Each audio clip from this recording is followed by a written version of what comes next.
Hello விவோஸ், இப்போ நம்ம யாரை பற்றி பார்க்க போகிறோம்னா நடிகர் விஜய் பற்றி தாங்க பார்க்க போகிறோம். விஜய் பார்த்தீங்கன்னா ஒரு என்ன சொல்கிறது, அவர் ஒரு நல்ல மனிதர் கூட சொல்லலாம்.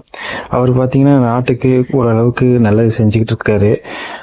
அவரை பற்றி நம்ம மீடியா பார்த்தீங்கன்னா ரொம்ப ரொம்ப கேவலப்படுத்திக்கிட்டு வந்துக்கிட்டு இருக்காங்க. அதாவது ஒருத்தவன் வாழ்க்கையில் முன்னேறணும்னா அவனை என்ன பண்ணணுமோ அந்த அளவுக்கு மீடியா இருக்குது பார்த்தீங்களா, ரொம்ப கேவலப்படுத்தும். என்னன்னு பார்த்தீங்கன்னா, லாஸ்ட் டைம் ஒரு 10th எக்ஸாம் எழுதினவங்களுக்கு ஒரு மக்கள் இயக்கம், அவங்க மக்கள் இயக்கம்னு சொல்லி ஒரு கட்சியில் ஒரு 10th படித்த மார்க் முதலில் யார் பெருக்கிறாங்களோ அவங்களுக்கு வைர நெக்லஸோ ஏதோ விஜய் பரிசு அளித்தார்.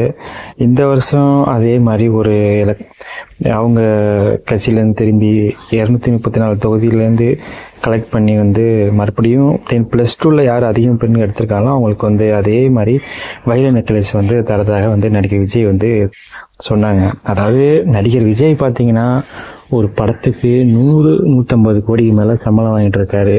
அவர் நினச்சா வைர நெக்லஸ்லாம் இந்த உலகத்தையே வாங்கக்கூடிய அளவுக்கு அவர்கிட்ட பணம் இருக்குது. அவர் இன்கம் டேக்ஸில் பார்த்தீங்கன்னா பணம் இந்த மாதிரி ரைடெலாம் வந்தால் கரெக்டான டாக்குமெண்ட்ஸ்லாம் செய்வார். அவர் இப்போ தான் நாட்டுக்கு கொஞ்சம் கொஞ்சமாக நல்லா செஞ்சுட்டு வர்றாரு. அந்த வருஷத்தில் பார்த்தீங்கன்னா நடிகர் பாலா பார்த்தீங்கன்னா அந்த அளவுக்கு பெரிய ஆள் கிடையாது, அவர் ஒரு சிறிய ஆள் தான். அவரே இப்போ பார்த்தீங்கன்னா நிறையா நல்லது செஞ்சுட்டு வர்றாரு. அவரை மாதிரி ஆள்லாம் இருக்க முடியாது. அவர் நல்லது செஞ்சால் கூடவே நம்ம ராகவன் சாலை இருக்கார்ல, டான்ஸ் மாஸ்டர், அவரையும் வச்சுக்கிட்டு எந்த விஷயம் வந்தாலும் கலந்துக்கிறாரு. இப்போ நான் என்ன சொல்ல வரேன்னா, நம்ம விஜயை ரொம்ப கேவலப்படுத்துகிறாங்க. அவர் நாட்டுக்கு வரணும், இந்த மாதிரி நல்லது செய்யணும்.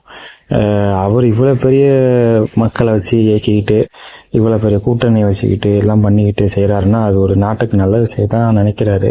எல்லாருமே ஒரு நாள் நமக்கு எல்லாருக்கும் ஆசைப்படுற மாதிரி தான் அவரும் ஆசைப்பட்டிருக்காரு. அவருக்கு அந்த இடம் விட்டு கொடுக்குறது தான் நம்ம நல்லது. அவரையும் நாட்டு நிற்க வச்சு அவரையும் பெரிய ஆளாக்கணும் தான் நம்மளுடைய மக்களுக்கு எல்லாருடைய ஆதரவும் அவருக்கு வேணும். நம்மளும் ஆதரவு கொடுப்போம்.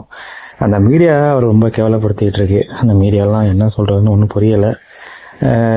அவர் வைர நெக்லஸ் வாங்கினா என்ன, ஃப்ளைட்டு வாங்கினா என்ன, கப்பல் வாங்கினா என்ன, மக்களுக்கு நல்லது செஞ்சால் போதும். அவர் ரொம்ப நேரம் பேசியிருந்தார். அவர் பேச்செல்லாம் கேட்கும்போது ஏதோ இது ஊட்டுற மாதிரி கதையெல்லாம் கிடையாது. ஏதோ எம்ஜிஆர் வகையில் அவர் மாதிரி வராரு. எம்ஜிஆரும் பார்த்தீங்கன்னா சினிமாவில் இருந்து தான் அரசியலில் வந்தார். ஜெயலலிதாவும் அப்படி தான். அதே போல தான் இப்போ விஜயும் வந்துக்கிட்டு இருக்காரு. யாருமே சினிமாவில் இருந்தவங்க மட்டும்தான் இப்போ அரசியலாக இருக்காங்க. அதே மாதிரி ஸ்டாலின் சரி, உதயநிதி ஸ்டாலின் சரி, கலைஞரும் சரி, எல்லாருமே சினிமாவிலேருந்து வந்தவங்க தான். சினிமா இல்லாமல் அரசியல் இல்லை, அரசியல் இல்லாமல் சினிமா இல்லை.